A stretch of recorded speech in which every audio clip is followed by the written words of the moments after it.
Sou R2 da Silva. Eu vou falar para vocês hoje um pouquinho sobre um artigo de ventilação mecânica na sala.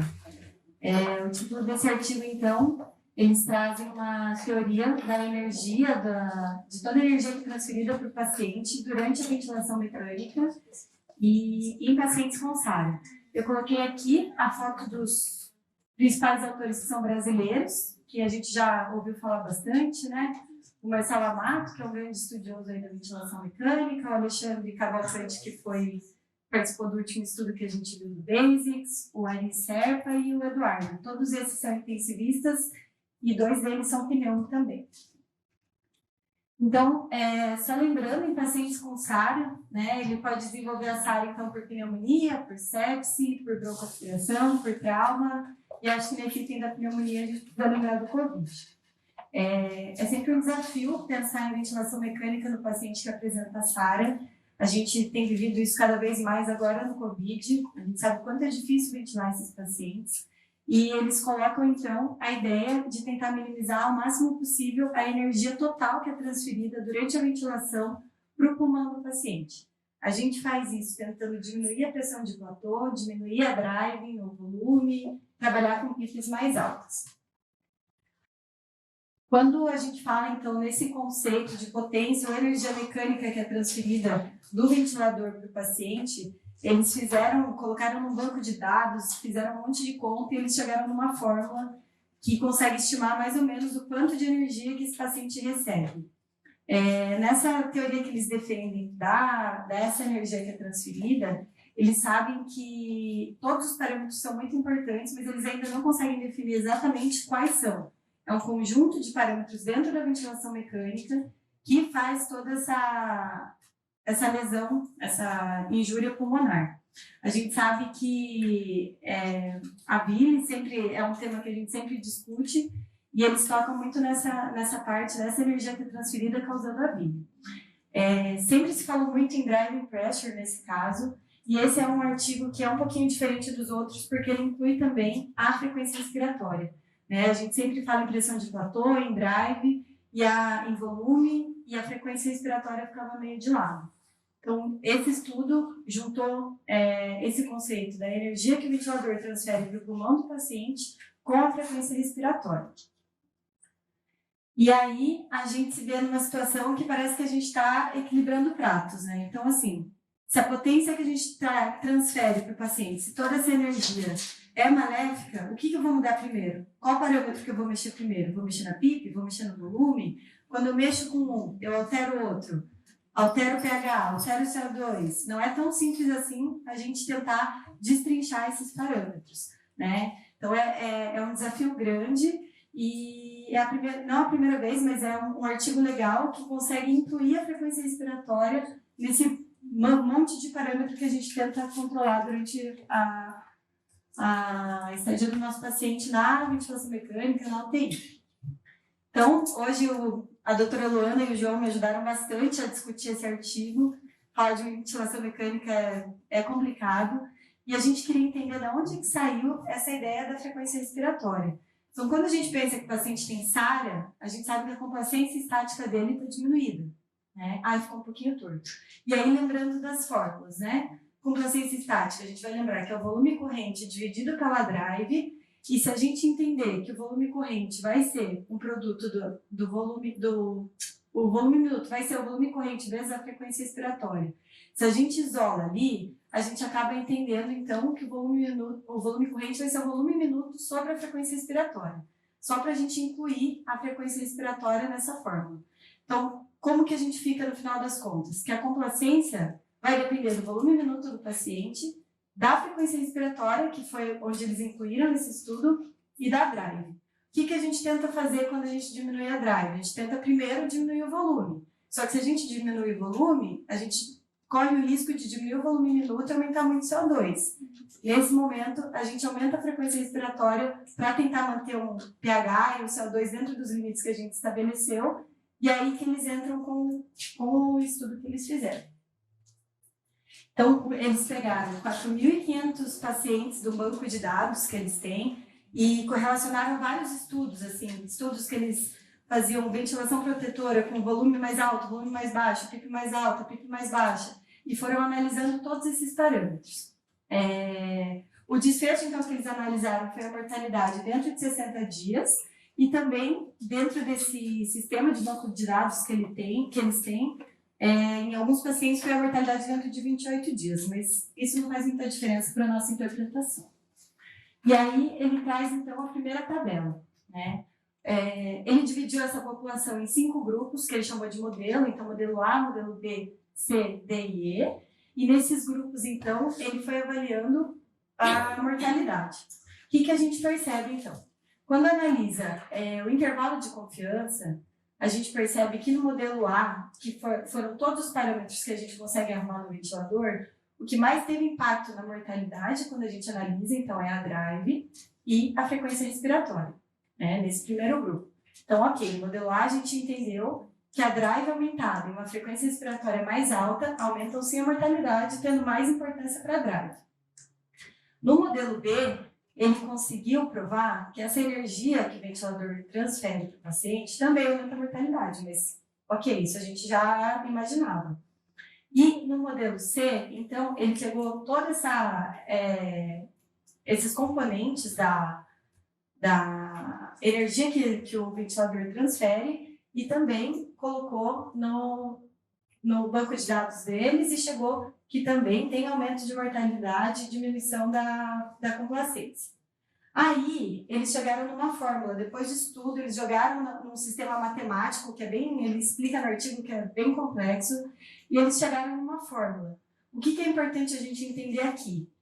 Que quando a gente aumenta a drive, esse efeito de aumentar a drive tem 4 vezes mais efeito sobre o pulmão do paciente quando a gente aumenta a frequência respiratória. É basicamente isso. Então, todo um ponto que a gente aumenta na drive do paciente, ela vai exercer 4 vezes mais energia do que se a gente aumentar um ponto na frequência respiratória. Mais ou menos isso. E aí, então, ele começa a provar essa teoria.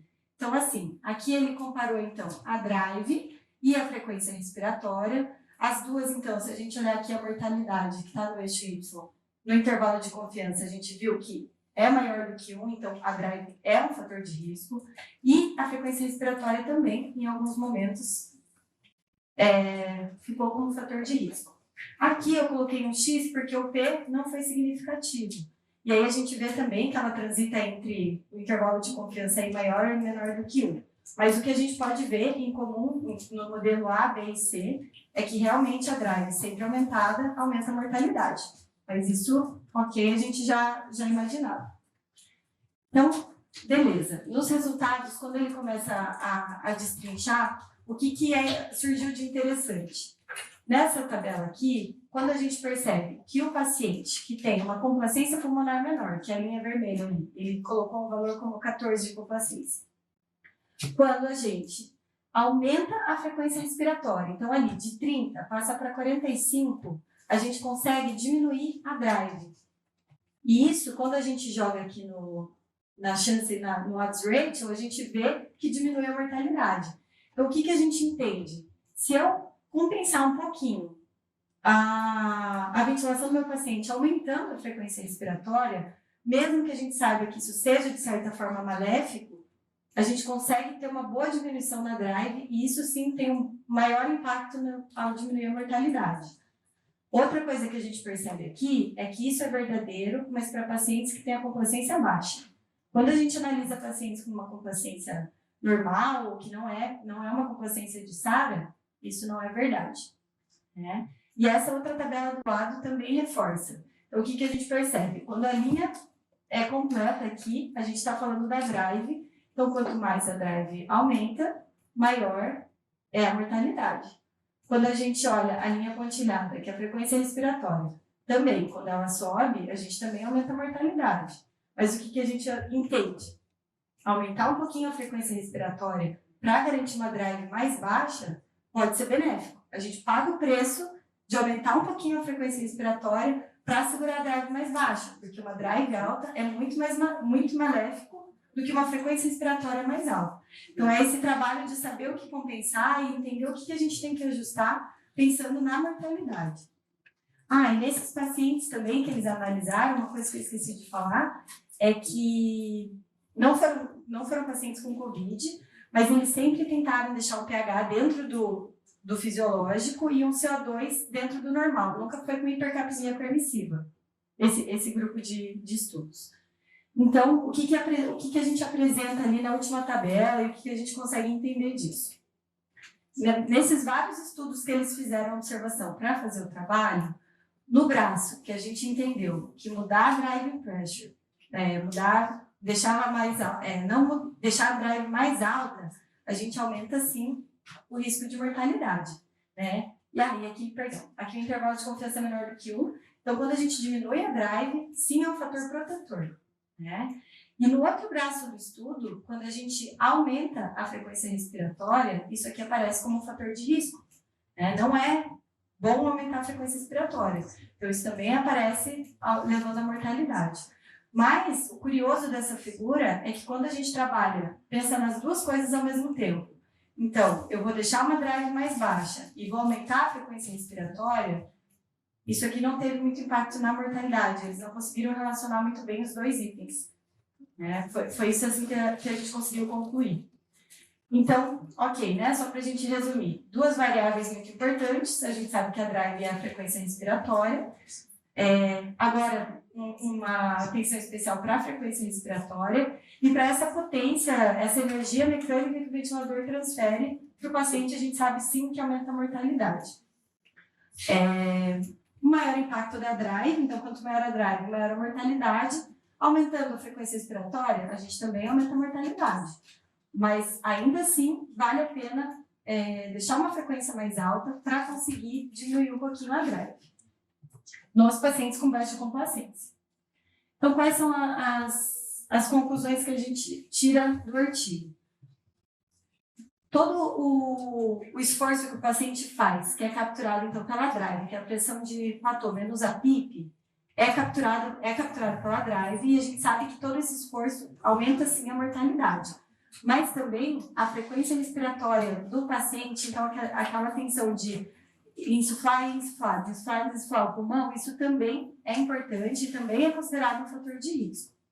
Eles então entenderam o valor-chave, que é aquele 4 vezes a drive, é um número-chave que eles conseguiram comparar entre drive e frequência respiratória, mostrando que a drive é mais prejudicial para o paciente do que a frequência respiratória. A energia que eu aplico no pulmão quando a drive é 4 vezes maior, quando eu aumento a drive é 4 vezes maior do que quando eu aumento a frequência respiratória. Então, sim, essa compensação pode ser benéfica.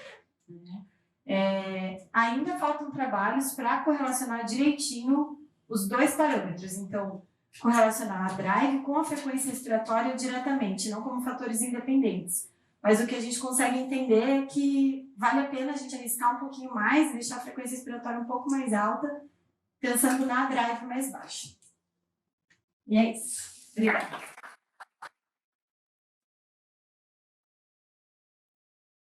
Perfeito. Deu super certo. Parabéns.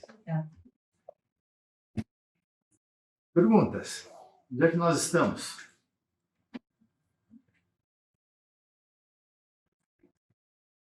Contextualiza aí um pouco. Quem quer contextualizar?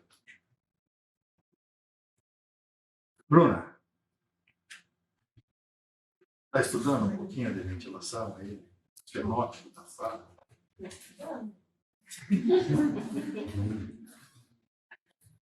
Tem bastante semana passada. Eu acho que... Tá, vou falar. Não, eu acho que é algo que é bem interessante que a gente tem que se atentar realmente, e às vezes o objetivo é manter um pH melhor, tipo assim, até diminuir droga vasoativa, esse tipo de coisa. E, na verdade, a gente está fazendo mais mal para o pulmão dele, principalmente agora no Covid, que o foco básico é o pulmão, né? Então, desde a semana qual aula que ele falou de tempo total? Teve uma aula da terça que foi a aula do Alexandre Isola, a primeira nossa aula. Exatamente. Né? Que ele já falou de mecânico power lá um pouquinho, né? que é um conceito novo. Eu não sabia que era um conceito que tinha sido criado pelos brasileiros. Não foi criada pelos brasileiros. Não. Eles estão estudando isso mais intensamente. Né? Esses 4 estão ali no trabalho. Tem o Carlos Carvalho também. O Carlos Carvalho é o chefe da Pinion, né? Lá da USP, ele é o chefe do Marcelo. O Carlos Carvalho é quem foi convidado pelo Queiroga para poder ser a parte científica do Covid. Agora, volta e meia, vocês recebem algumas coisas aí.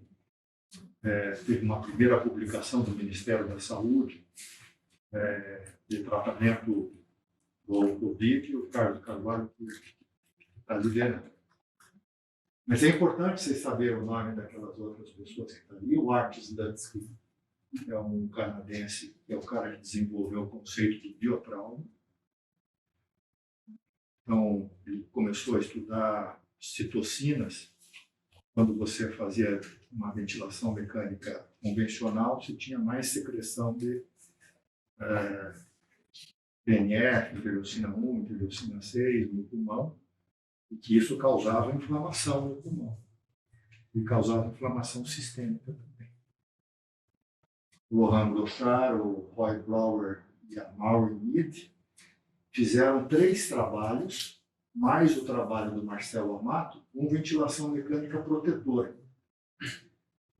antes da publicação do ARDSNet. Então, foi de 1998 a 2002. O que o Marcelo faz é muito bonito, assim. Ele pega os doentes que foram estudados nesses 4 trabalhos e ele junta tudo num grande banco de dados, porque esses doentes foram estudados profundamente em análises de... Você, quando vai fazer um estudo, vai fazer uma prática clínica, você não mede todas as variáveis sistematicamente do que está acontecendo na sua ventilação. Né?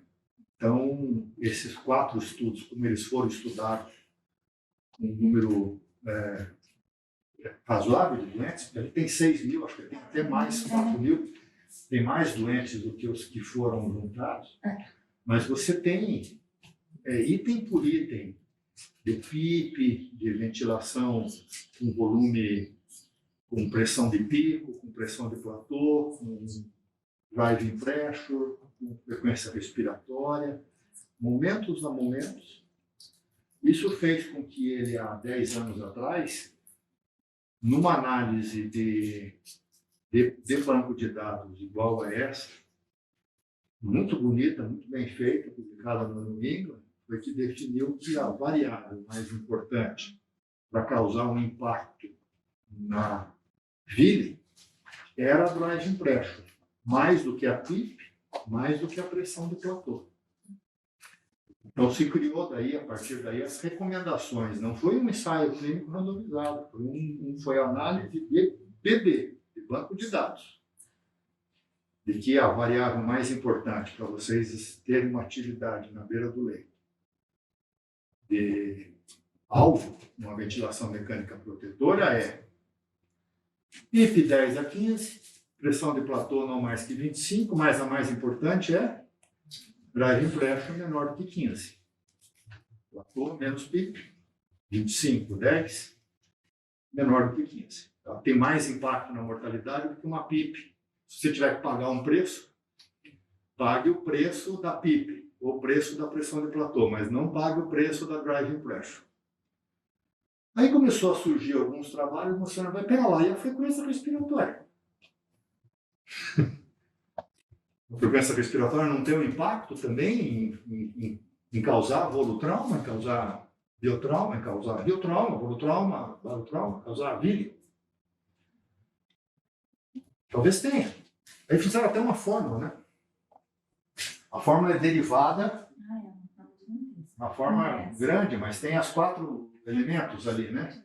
Eu não sei interpretar direito, né? Mas tem ali a frequência, o volume corrente, a frequência respiratória, a PIP e a driving pressure, pressão de pico menos a pressão de platô. Tem as 4 variáveis. Então, talvez essas 4 variáveis elas tenham algum impacto na mechanical power, uma lesão mecânica, né? Pro alvéolo. Mas qual que tem mais importância? Será que tem alguma dessas variáveis que tem mais importância?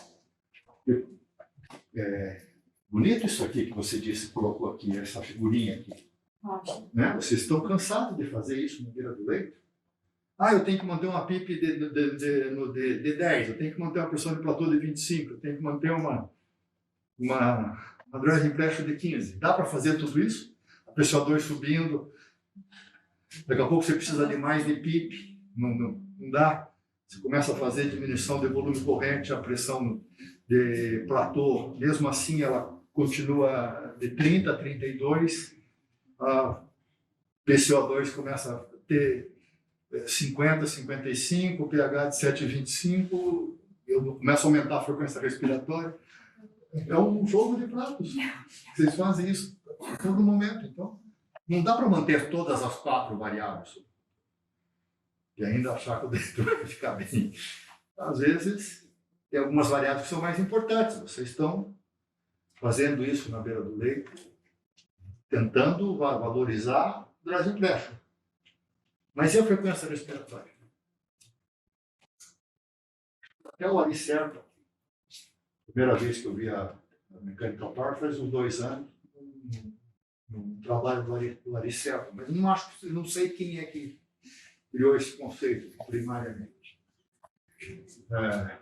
Mas, novamente, vem o AMAP, tem essa inteligência, tem toda a estrutura da USP, de fazer análise estatística muito avançada, estou na frente da câmera, está vendo? De fazer análise estatística muito avançada, então você pegar essas variáveis todas, e eu estou vendo o artigo pela primeira vez, talvez não saiba discuti-los com profundidade, mas tem ali as 4 variáveis como variáveis únicas, né? E os riscos aqui, cada uma delas tem, mas aqui como única, já aparece que a driving pressure tem uma importância maior, né, de odds ratio, do que a outra, o volume corrente também, a PIP, a pressão de platô, a frequência respiratória, tudo aqui. Se você juntar tudo e colocar na fórmula, elas têm um impacto importante em aumentar ele. E aí vem umas análises que são relativamente complexas, mas essa figura aqui, da maneira como a Gabriela mostrou para nós, interpretou, acho que ela talvez seja a figura mais importante, né? Quando você aumenta a frequência respiratória, você aumenta o risco. Estamos falando de uma frequência respiratória que pode chegar a 30, a 35. Quanto maior o risco de morte. Mas a driving pressure também. E veja que a driving pressure chega num determinado momento em que ela ultrapassa o risco significativamente em relação à frequência respiratória. Não está dizendo que a frequência respiratória seja pouco importante. Está dizendo que naquele equilíbrio dos pratos, se vocês tiverem que eventualmente aumentar um pouco a frequência respiratória por dentro, não está suportando a hipercapnia, tiver que aumentar o volume corrente, vale a pena não aumentar o volume corrente, o volume minuto, não aumentar o volume minuto muito às custas do volume corrente, para não aumentar a driving pressure, mas com frequência, dentro de alguns limites. A menor frequência que vocês conseguirem, tentando preservar ao máximo a driving pressure. Acho que é fantástico. Publicado no American Journal of Respiratory Critical Care Medicine, no jornal da APS, no jornal da pneumologia, no jornal do impacto de medicina. Que vale para os pneumologistas, é o melhor jornal da pneumologia. Acho que essa aqui é a mensagem. Né? Mechanical Power parece que veio mesmo para poder ficar, mas ela é constituída de várias variáveis com pesos diferentes de impacto. Né? Mostrando que a gente tem que, vocês têm que, na beira do leito, dar importância para todas elas, mas algumas delas, de uma forma ponderada, algumas têm mais impacto em preservar o pulmão do que outras. É isso? O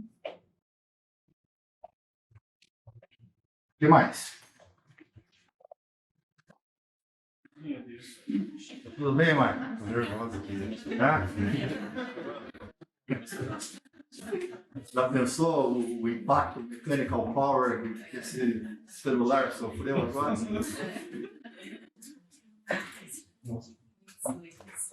Perguntas? Temos um tempinho?